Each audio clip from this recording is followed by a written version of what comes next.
Yan, another day, another bird mga kalomutes. Yan, itong tatlong ibon na to may kukuha. So dati na rin naging buyer. Yan, so ano lang naman to, alaga-alaga lang sa bahay.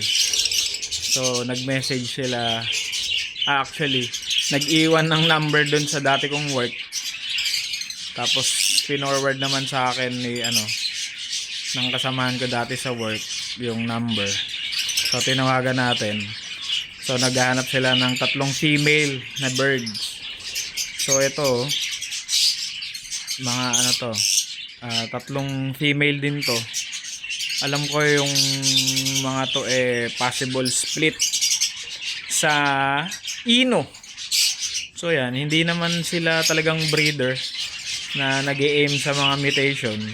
Pero ito lang kasi yung available natin, yung mga possible split sa ino. Yan naman kasi karaniwan ng mga ibon na meron tayo dito sa ating ibonan. Kaya ito ang ating maibibigay sa kanila sa murang halaga. Parang matured na to and ready to breed. Tsaka alam ko dito yung pastel na to is proven female. Yan, kaya ito yung mga ibibigay natin na order ng ating buyer. So yun, so sobrang tagal na yata. Kailan pa tayo huling nagkaroon ng buyer? Actually, hindi naman talaga tayo nagpo-post ng mga ibon. So ito repeat customer. Yung nabili niya kasi sa atin is pair. So na-breed naman niya, unfortunately nakain daw ng pusa yung female. Yan. Kaya naghahanap pa siya ng mga female. Meron pa daw siyang iba doon na ibon na parang male daw. So kaya ang hanap niya is female birds. So kaya yan, tatlo yung in order sa atin.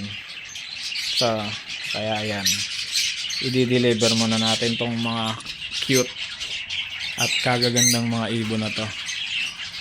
So yan, di ba? Hindi natin kailangan mag-post yung mga repeat buyers. Basta solid yung mga naibibigay natin, sila mismo ang kukontak sa atin. Yan to think hindi kami friends sa Facebook. Yan lang. Nakita niya lang ako dating may daladalang patuka nung ako'y dumaan sa kanila. Tapos nagtanong na kung marami akong ibon. Yun, sabi ko marami. And then sabi ko nagbebenta daw ba tayo? Sabi ko on occasions, oo. Tsaka kung may mga sobra na ibon. Yun, sabi ko sige po, dalan ko kayo ng pares. And actually banded lang sa flight yung mga naibigay natin. Pero nag-proven naman sa kanila. Kaya ayan, talagang babalik sa'yo yung mga customer mo kapag maganda yung experience nila as buyer sa atin. So yun, no? Kaya hindi natin kailangang magsinungaling sa mga buyers natin para lalong babalik sila sa atin if ever na gusto nilang magdagdag or merong silang kailangan. Sila mismo ang hahanap at kukontak sa atin if ever na meron silang kailangan. So ito, sure naman ako na tatlong female to.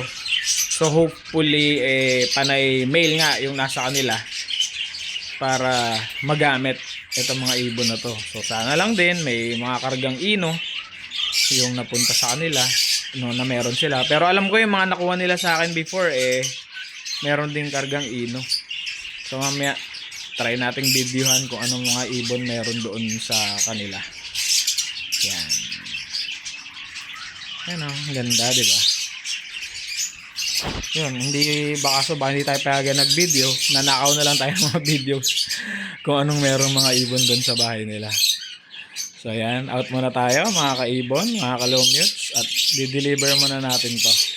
And out! Subscribe! Opo, mahal ko talaga yun. tawag doon sa Baka Indian ringit po. parang galing sa ibang bansa.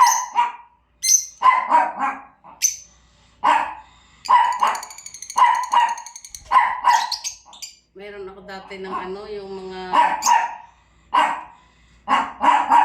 wakat. Yan, dyan na kayo. Ano yung mga babae? Opo. Ah, pwede mo na yun. Tapos na. Matured na po yun, yung dinala ko. Pang-breed na po yun. Opo, pang-breed na po yan. Pwera mga babae yan. Opo.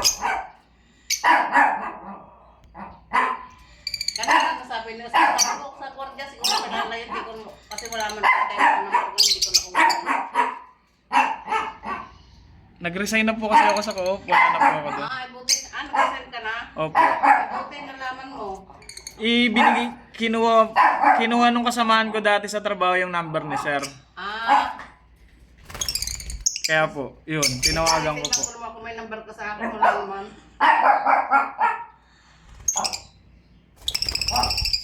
Ayan, magbe-breed na kayo dyan. Ang ganda, malaki po kasi yung kulungan eh, kaya maganda, nakakalipad. Nagawa ko talaga yung sadya. Dati dito ang kulungan namin umahaba. Dito, pahabang pa ganyan. Mas malaki. Mahaba eh. Cause I don't give a fuck what you say.